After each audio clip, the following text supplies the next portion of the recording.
Doctor صاحب ایک اور خبر ہے، چونکہ ہم آپ نے باہر سے پیسے کی بات کی تو تقریباً 12-13 سال پہلے غالباً ایک پٹیشن لگی تھی اور ابھی تک اس میں اب ریسنٹلی دوبارہ لگی ہے ہماری کانسٹیٹیوشنل کورٹ کے سامنے کہ جی یہ باہر جو اوورسیز پیسہ ہے اور ان ٹیکسڈ ہے یا اس کی نیچر کیا ہے، وہ لیگل ہے انلیگل ہے، تو اس کو یا جو کہا جاتا ہے غیر ملکی اثاثے جو ہیں وہ چھپائے گئے ہیں، تو آپ سمجھتے ہیں کہ اگر اس میں پیش رفت ہو اور اس حوالے سے ہم آگے بڑھے اور انٹرنیشنل باڈیز بھی ہیں جو پیسہ ٹریک کر کے دیتی ہیں، تو اگر ولنگنیس ہو تو can it help if at all we go in that direction? Doctor صاحب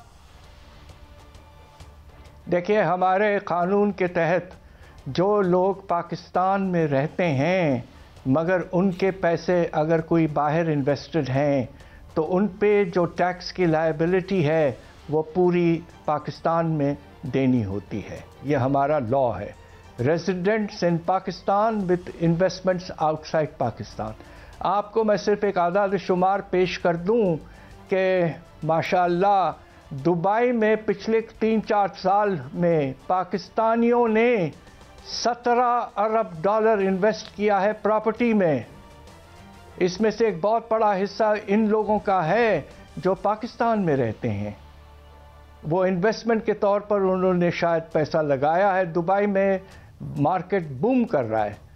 اس طرح کے کیسز میں ہمیں یقیناً ایف بی آر کو ٹیکسز حاصل کرنا چاہیے on global income from residents in Pakistan.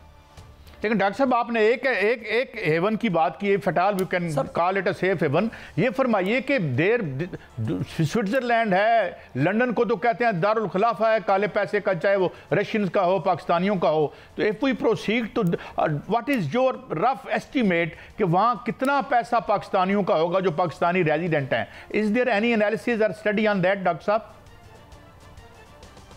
اس پہ کوئی واضح نمبرز نہیں ہیں، مگر یقیناً دبئی میں تو پچھلے کچھ سالوں سے ہو رہا ہے، مگر انگلینڈ میں اور سوئٹزرلینڈ وغیرہ میں یہ تو بہت عرصے سے یہ سلسلہ چل رہا ہے اور اس وقت کوئی ایسٹیمیٹ موجود نہیں ہے. مگر یہ بات واضح ہے کہ جو لوگ پاکستان میں ریزیڈنٹ ہیں اور ان کے انویسٹمنٹس باہر ہیں تو وہ جو انکم آتی ہے ان انویسٹمنٹ سے اس کی ٹیکس لائبلٹی جو ہے وہ پاکستان میں پورا کرنا انہیں چاہیے.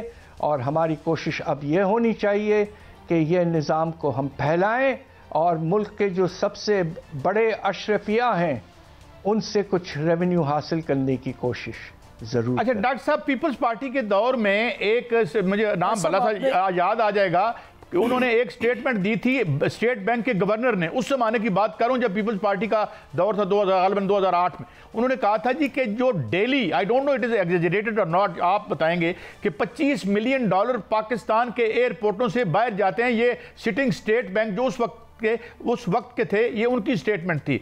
Do you buy that huge amount can be smuggled in a day? دیکھیے، میں اس پہ کوئی جواب نہیں دے سکتا اس لیے کہ میرے پاس کوئی اس طرح کا انفارمیشن نہیں ہے. لیکن کمنگ فرام اچھا ڈاکٹر صاحب یہ بتائیے، آپ نے ابھی تھوڑی دیر پہلے فرمایا تھا کہ جو ٹیکس شارٹ فال ہے وہ 600 ارب روپے تک پہنچ گیا ہے اور ہو سکتا ہے کہ 1000 ارب تک پہنچ جائے. تو آپ کو کیا لگتا ہے سر کہ اس کے بعد تو ٹیکس لگیں گے اور منی بجٹ آئے گا، بڑا بجٹ آ جائے گا، تو کیا بجلی اور گیس کے جو ریٹس ہیں وہ بھی بڑھنے کی درخواستیں آ چکی ہیں؟ آپ سمجھتے ہیں کہ اگلے سال بجلی اور گیس کے ریٹس مزید بڑھیں گے اور مہنگائی مزید ہوگی؟ یہ اس پہ منحصر ہے کہ جو شارٹ فال ریونیوز میں آ رہا ہے اس کا کتنا حصہ ہم خرچے کم کر کے حاصل کر سکتے ہیں. اور جس طرح ہم پچھلے سالوں میں کرتے رہے ہیں وہ اس سال بھی کریں گے. اور وہ یہ ہے کہ جو ہمارا ڈیولپمنٹ پروگرام پہ جو خرچہ ہے خاص طور پہ فیڈرل گورنمنٹ کا، اس سے بے تحاشا کمی اس میں آئے گی. تقریباً 800 سے 900 ارب کی کمی شاید وہاں ہی کوشش کریں گے لانے کی. اور پہلے کوارٹر میں ہم نے دیکھ لیا کہ تقریباً نہ ہونے کے برابر خرچے تھے ڈیولپمنٹ پروجیکٹس پر. جو گیپ رہ جائے گا اس کے باوجود یقیناً ہمیں اور طریقوں سے پورا کرنا پڑے گا. دیکھیے، اس سال ہم نے ٹیکسز کو بہت بڑھایا ہے. ہم نے خاص طور پہ سیلری کے کلاس کو بہت ان پر بوجھ ڈالا ہے. تو ایک لمٹس ہیں. اب آپ یہ دیکھیے کہ افسوس اس بات پہ ہے کہ ایگریکلچرل انکم ٹیکس جس کا بہت بڑا پوٹینشل ہے، اس لیے کہ ہمارے جو بڑے زمیندار ہیں، صرف 1% بڑے زمینداروں کے پاس 22% زمین ہے پاکستان کی. ان سے ریونیو حاصل کرنا بہت ضروری ہے. صرف پنجاب نے اپنے لاء میں چینج لائے ہیں، باقی 3 پروونسز نے ابھی تک کچھ نہیں کیا ہے.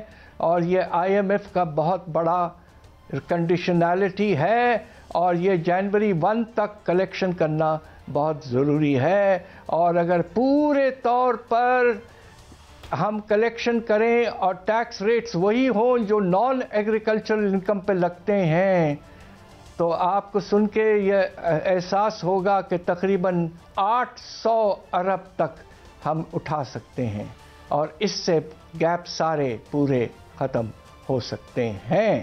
مگر یہ اس پہ منحصر ہے کہ لاء آئے اور لاء کو امپلیمنٹ کیا جائے. اچھا ڈاکٹر صاحب، ایک اور بات میں یعنی ایک تو پینشن فنڈ کے اوپر بڑی نظر ہے اور بڑا بار بار سٹیٹمنٹس آتی ہیں جی یہ کیا ہے، یہ تو ہمارے لیے عذاب بن گیا. نمبر 1. نمبر 2، کل ہمارے ہاں خبر بریک کی ہمارے شہباز رانا صاحب نے کہ نوکریاں 1 گریڈ سے 4 گریڈ تک کی نوکریوں کو جو ہے وہ ختم کر دیا جائے گا. اس کی کیا امپلیکیشن ہو سکتی ہیں بینگ اے پولیٹیکل اکانومسٹ؟ اور کیا یہ جو پینشن ہے can it be a target in these desperate times? بات دراصل یہ کہ آپ ٹارگٹ تو چھوڑیے، اس سال تو آپ نے 25% بڑھایا ہے پینشنز کو، اور اس وقت نتیجہ یہ ہے کہ اگر آپ فیڈرل حکومت اور 4 پروونشل حکومتوں کے پینشن کی پیمنٹ لگا لیں تو یہ تقریباً 2000 ارب سے زیادہ پہنچ چکا ہے. اور یہ واقعی ایک ایسا نظام ہے کہ ساری دنیا میں پینشن اس وقت ملتے ہیں جب آپ اپنی سروس کے دوران کچھ کنٹریبیوشنز دیا کریں. ہمارے ہاں پینشن کا نظام بالکل نان کنٹریبیوٹری رہا ہے، یعنی کہ آپ کو کوئی کنٹریبیوشن نہیں کرنی ہے اور ریٹائرمنٹ کے بعد آپ کو فل پینشن ملتا رہا ہے. ہمیں کم از کم یہ کرنا ہے کہ آنے والے جو بھی اگر آپ نے نئے لوگ لیے کہیں بھی لیے تو نیا نظام لانا ضروری ہے جو کہ کنٹریبیوٹری ان کیریکٹر ہو. ڈاکٹر صاحب، it is always a great pleasure to have you on the show and thank you much for enlightening us. ہماری رہنمائی کرنے کا بہت شکریہ. بہرحال ہم تو کوشش کاوش یہی ہوتی ہے کہ کوئی اچھے رستے نکلیں، مثبت رستے نکلیں، عوام کو ریلیف ملے، جو سب سے بڑی بات ہے. یہ تھا ہمارا آج کا شو. کل پھر حاضر ہوں گے. اجازت دیں. اللہ حافظ.